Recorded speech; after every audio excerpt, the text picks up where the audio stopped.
As promising data emerges about potential vaccines, there are still some unanswered questions. News Channel 3's Shelby Nelson speaks to local health experts about what we know so far and what we're still working to figure out.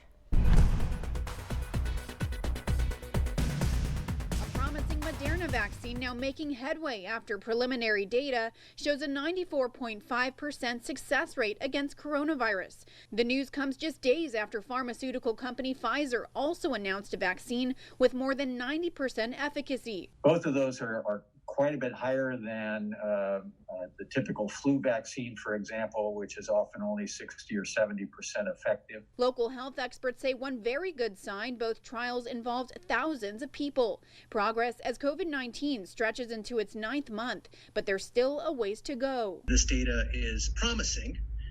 And we should be excited about it, but at the same time, we need to also be cautious. Both do have a few more steps to go through in terms of follow-up of the patients several months after their injection. In some cases, the creation of vaccines could take years, many now being fast-tracked to curb a virus that's claimed more than 246,000 lives in the U.S. We are probably going to have to accept a little bit more risk than we might traditionally do. Every year, millions of Americans get the flu shot. Vaccine renewal is often needed because influenza viruses can mutate over time, or our antibodies can also decline. But the real question now, whether a similar situation can translate over to COVID-19.